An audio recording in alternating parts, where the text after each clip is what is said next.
Hello दोस्तों, नमस्कार।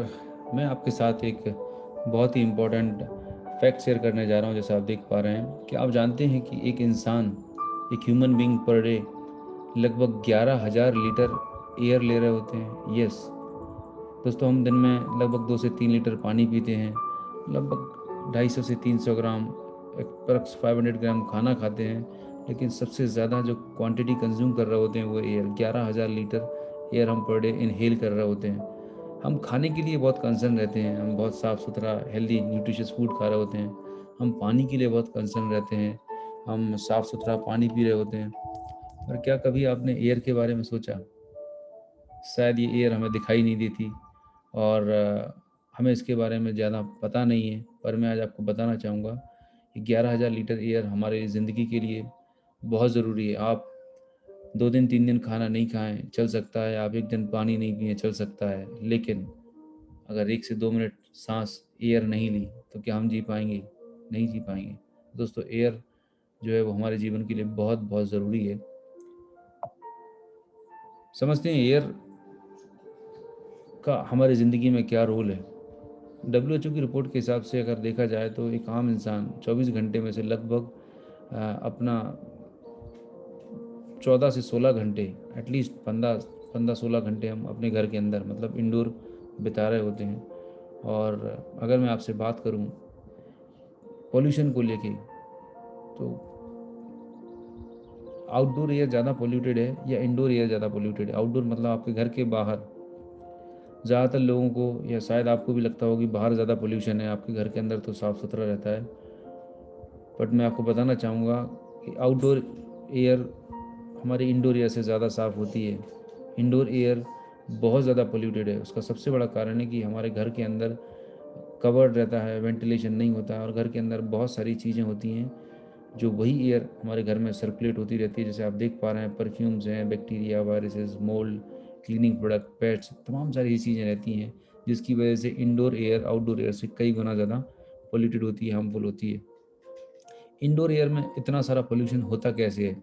तो प्राइमरी कॉज तो सबसे अब जो है वो है poor ventilation, lack of sunlight. आज इतनी बड़ी बड़ी बिल्डिंग्स बन गई हैं, कंक्रीट जंगल बन गए हैं, घर तो बन गए हैं लेकिन एक घर से लगा दूसरा घर है तो वेंटिलेशन की गुंजाइश ही नहीं बची है, सूरज की डायरेक्ट सनलाइट नहीं आ रही है।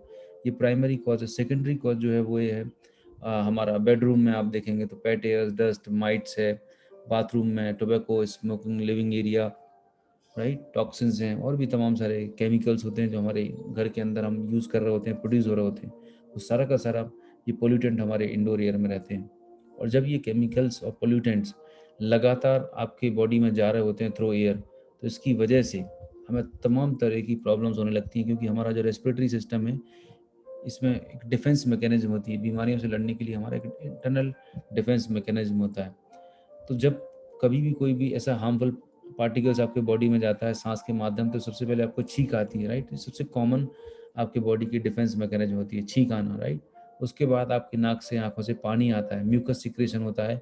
जब प्रॉब्लम्स थोड़ी और बढ़ जाती है, जब और ज़्यादा केमिकल्स, टॉक्सिक मटेरियल या पैथोजन हमारी बॉडी में एंटर करने का प्रयास करते हैं, और जब यहाँ पर भी कंट्रोल नहीं होता है, तो थर्ड स्टेज आती है इन्फ्लेमेशन की। यस, इन्फ्लेमेशन की, जहाँ पर आपकी जो सांस नली है वो सिकुड़ जाती है। और जब सांस नली सिकुड़ जाएगी तो क्या होगा?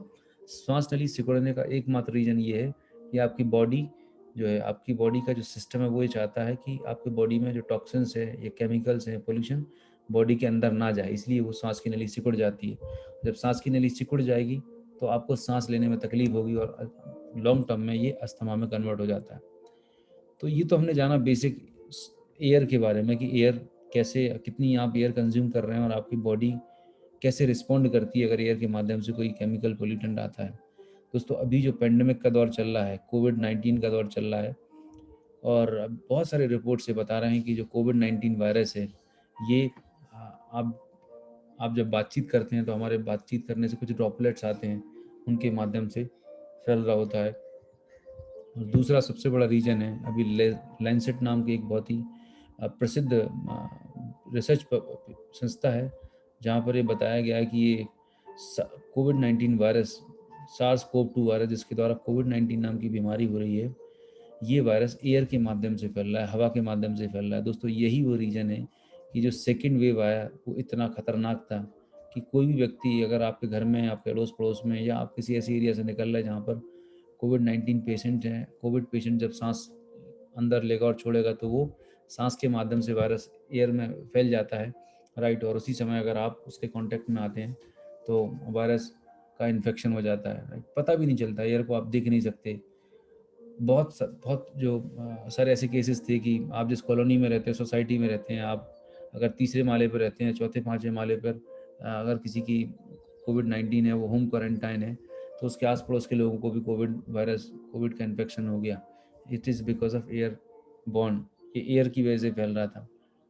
तो इससे प्रिवेंट करने के लिए, इससे बचने के लिए आपके पास क्या सोल्यूशन है? जैसा कि गवर्नमेंट ऑफ इंडिया, हमारा देश, हमारी सरकार और सभी हेल्थ रिलेटेड संस्थाएं हमें बता रही हैं कि आपको कोविड-19 से बचने के लिए कुछ फिजिकल प्रोटेक्शन आपको चाहिए, फिजिकल बैरियर होना चाहिए। सबसे पहला, आपने मास्क यूज़ कर लिया, बहुत बढ़िया। आपने बार-बार अपने हाथों को धोया, आपने अल्कोहल यूज़ कर लिया, राइट? और आपने सोशल डिस्टेंसिंग को भी मेंटेन किया। ये सब कुछ करने के बाद भी क्या आपने सांस लेना बंद कर दिया? नहीं। क्या आप 10 घंटे, 12 घंटे जब घर के अंदर रहते हैं, 14 घंटे जब घर के अंदर रहते हैं, क्या 24 घंटे आप मास्क लगा के रहते हैं? नहीं रहते। तो कोविड-19 वायरस के स्प्रेड होने के चांसेस तो बहुत हैं। नो डाउट जो फिजिकल बैरियर्स हैं, जो भी आप प्रिकॉशनरी मेजर्स ले रहे हैं, इससे कंट्रोल तो होगा। लेकिन अगर आपको एक ऐसा टेक्नोलॉजी मिल जाए, एक ऐसी टेक्निक मिल जाए, एक ऐसा डिवाइस मिल जाए जो आप एयर इन्हेल करते हैं, 11,000 लीटर एयर इन्हेल कर रहे हैं, अगर वो एयर में से उस वायरस को ही किल कर दे, तो सोचिए आप कितना बड़ा प्रिवेंशन कर सकते हैं, कितनी ज़बरदस्त तरीके से अपने और अपने परिवार को बचा सकते हैं। यस, मैं बात कर रहा हूँ एक ऐसी टेक्नोलॉजी की, एक ऐसी रिवॉल्यूशनरी टेक्नोलॉजी जिसका नाम है plasma cluster ion technology, PCI technology.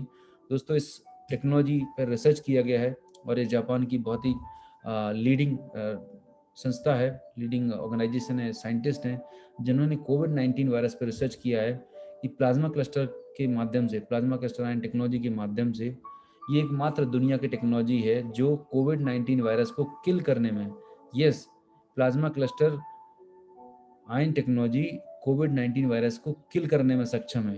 अभी रिसेंटली एक प्रयोग किया गया, एक्सपेरिमेंट किया गया और उसमें पाया गया कि एक चैम्बर के अंदर जब कोविड वायरस को छोड़ा जाता है और उसी चैम्बर में जब प्लाज्मा क्लस्टर को रिलीज किया जाता है, तो विद इन 30 सेकंड के अंदर 91.3 वायरसेस को ये किल करने में सक्षम है। यस, ये लेबोरेटरी डेटा बता रहा है और ये एकमात्र ऐसा रिसर्च है जो प्रमाणित कर रहा है, साइंटिफिकली प्रूवन कर रहा है।